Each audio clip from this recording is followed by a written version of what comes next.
All right, so boys and girls, yesterday we read The Garden of Abdul Ghazazi. Today we are going to reread it again. I'll read it to you, and this time I'm going to stop and ask you some questions.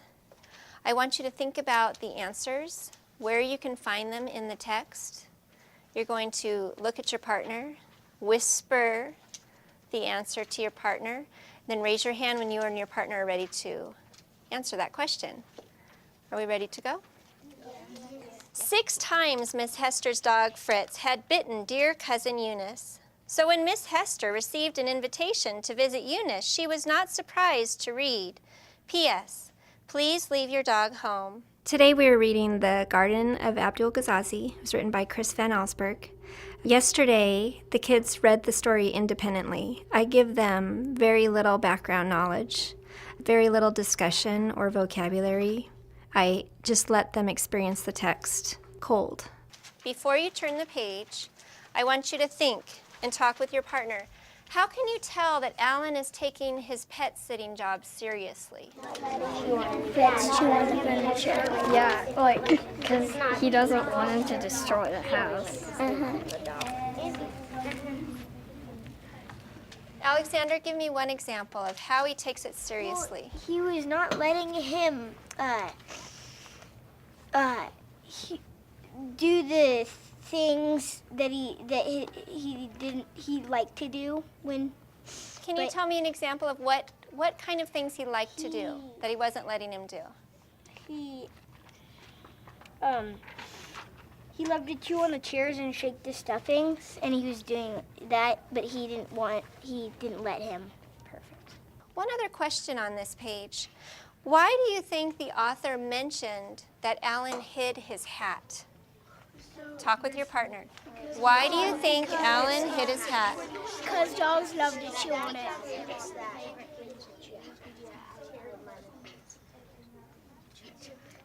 Wendy, what do you think? Because probably he wanted to eat his hat because he liked chewing on it. It does say that. He likes to chew hats. It's one of Fritz's favorite things to chew. But why would the author specifically mention the hat? When the duck flies and gets his hat. Mason, why do you think that he mentions the hat right away? He has to, later in the story, they have that a duck grabs his hat and flies away with it. Very good. That's something called foreshadowing. Can everyone say that? Foreshadowing. That's when the author kind of gives us a little hint of something that's going to happen later. All right, let's go ahead and turn the page. This was day 2 of a 4-day lesson. To support the kids who may have difficulty accessing that text, I do many things to make sure they have a deep understanding before they're expected to write any sort of response. They first read the story on their own, then I read it to them. They partner read, they listen to the story on CD, and then they have many opportunities to answer text-dependent questions with partners, as well as listen to a whole group discussion of those answers. Alan nervously climbed the great stairs, convinced Fritz had come this way and had been captured. Why is he convinced that Fritz had come this way? Because he thought he was there because the fresh dog prints, they led to there. Would anybody like to add to Katie's answer? Emma. He thought he was trapped in there because Abdul Ghazazi doesn't really like dogs because they dig up his flowers. So Emma says Abdul Ghazazi doesn't really like dogs. Have we read that part yet? No. Yes. But what clue in the story tells you that he doesn't like dogs? Jacob. Because on the sign it says absolutely no dogs. Yeah, good job. Think about how is Alan feeling at this point? Tell your neighbor. He's like sad and scared because he lost Fritz. He's sort of like a little nervous because he doesn't really. Before I call on someone, I want you to go back and look. What are the clues that tell you that he's feeling nervous? His heart was pounding. His heart was pounding, so it's like when your heart pounds. Yeah, it's just like scared because when he climbed the stairs, his heart beat fast. Yes, it said his heart was pounding. Can anybody think of another word besides scared? Gwendy? Nervously. Ooh, where did you get the word nervously? It says, Alan nervously climbed the great stairs. Exactly. When Alan took the bird in his arms, it tried to give him a bite. "Good old boy," said Alan sadly as he patted the bird on the head. "You really haven't changed so much." What does he mean, you really haven't changed so much? Tell your partner. He's like biting still and trying to get his Ariana, why does he say he hasn't changed so much? Because he wanted to give him a bite again. And it tells him he's Really, actually, the duck. really the duck. With tears in his eyes, he started for home. Behind him, Alan could hear Gazazi laughing. Now, I read this again last night, and I didn't catch that the first time. Behind him, Alan could hear Gazazi laughing. Why do you think he's laughing? Because he tricked them. What would be the other reason he might be laughing? Logan? He's mean. He's mean? But why would he be laughing if he's feeling mean right now? He either tricked him, or what did he do? Quinn? Or he could have just like kidnapped Fritz and then he could have like quickly took him home and then he could have So Quinn, does that go with the tricking part? No. kind of. Either he tricked him into thinking that he turned Fritz into a duck, or what's the other explanation? Either it's a trick, or he really did it. So if he's tricking him, he's laughing because he tricked him, or if he really did it, he's laughing because he's mean. All right, let's keep reading. This particular text has high interest for the students. I have not had them do any sort of argumentative writing or persuasive writing yet this year, and I thought this was a good starting off point. Students feel strongly at the end one way or the other, whether Mr. Gazazi had turned the dog into a duck, and I knew they would be passionate when they went back to find their evidence in the text. I want you to think, why did the author choose to end the story with Fritz finding Alan's hat? Tell your partner. When he was because the duck had the hat. All right, Mia. To make it like mysterious, like if the magician really turned Fritz into a duck because the duck flew off with Fritz's hat. So Mia said to make it mysterious, like how did Fritz have the hat at the end when the duck is the one who flew away with the hat? Would anybody like to add to Mia's?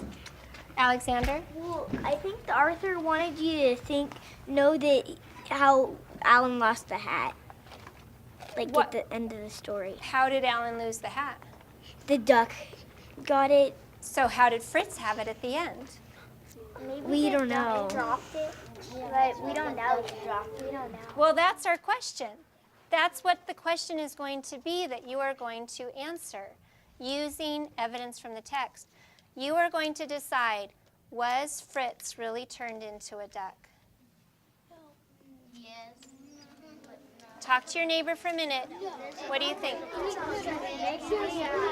hard question. But the duck, maybe he did, but the duck really bit him, and that was like Fritz. Yeah, maybe he did turn into a duck. Or maybe the duck could have just dropped it. And he said it only lasts a day. Maybe he could have turned it back. But it's nighttime.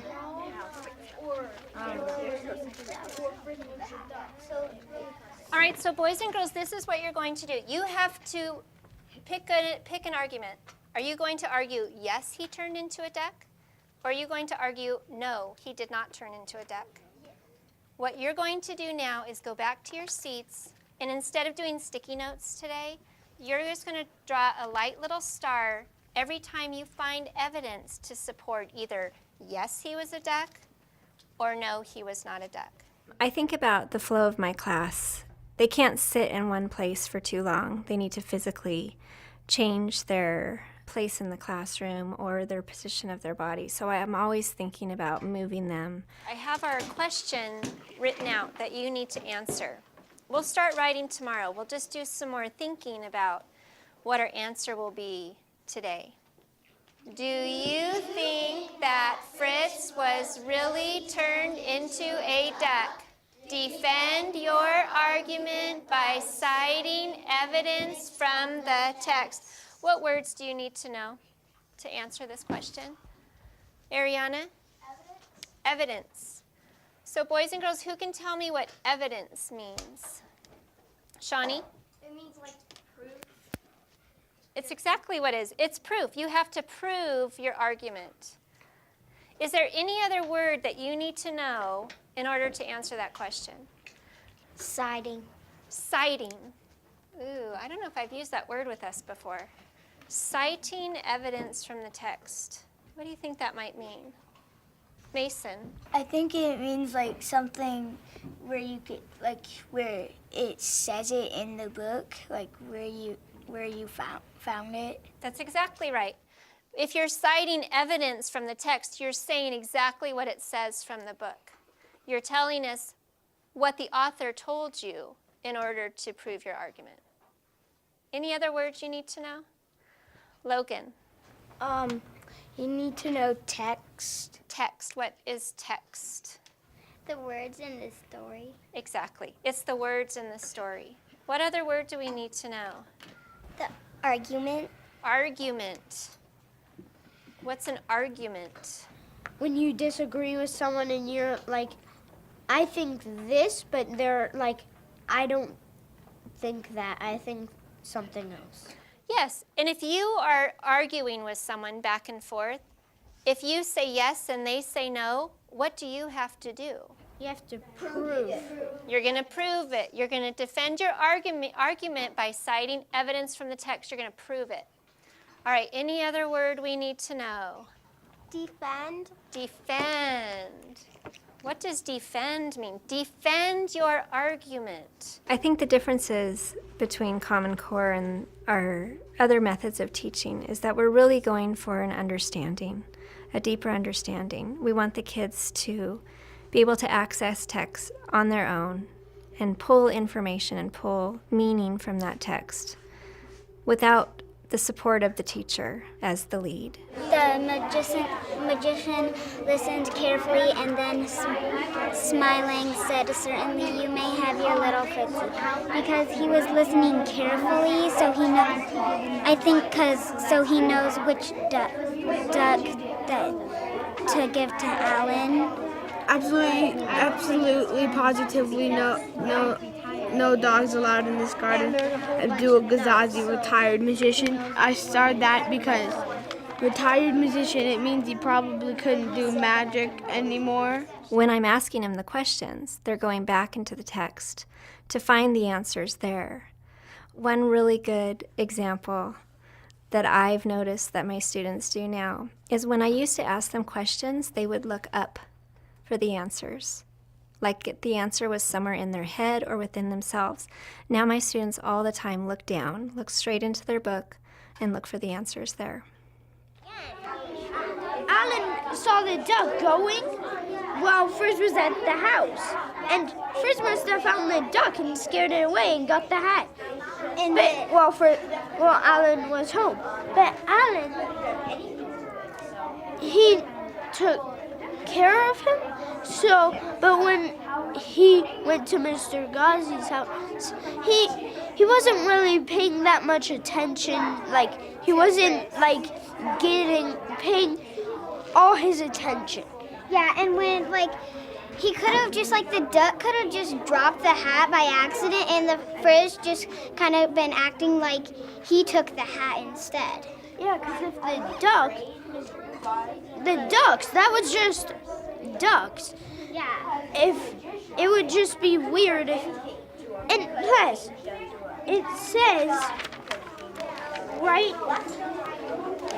It says that no one. Say that he turned into a duck. Yeah, no page says that. Yeah. All right, let's start with no, he was not a duck. Who can give me evidence from the text supporting that argument that no, he was not turned into a duck? Mrs. Hester said that Mr. Gazazi might have been playing a trick on him. Nice. The second sentence says he promised himself he would never be fooled again. And that probably gives proof. And on page 410, I'm afraid Mr. Ghazi played a trick on you. Nice. On page 410, it says, you see, Alan, no one could really turn dogs into ducks. Nice. Now we're going to switch to yes. Who is arguing that yes, he was turned into a duck? Logan, can you give me a piece of evidence? When Alan took the bird in his arms, it tried to give him a bite, and that's like Fritz, so he could have. You haven't changed so much. And what was it about him that hadn't changed? 'Cause he bit him, and well, he really hasn't changed. Yeah, he bit him just like he did when he was a dog. A gust of wind took Alan's hat, sailing right off his head along. The duck just took it in midair, like Fritz, because Fritz likes hats. So the duck liked hats just Yeah. like Fritz did. Yeah. Tomorrow, I will have them listen to the story again on CD, so they get one more reading before they're required to start writing their response. In third grade, they're still working on that introductory sentence, so we'll work together on changing that question into their first sentence of their response. And then they're pretty good at filling in the rest of their writing with their evidence from the text. All right, so boys and girls, tomorrow we will change our question into our opening sentence, and you will argue, yes, he was turned into a duck, or no, he was not turned into a duck, based on the evidence you find.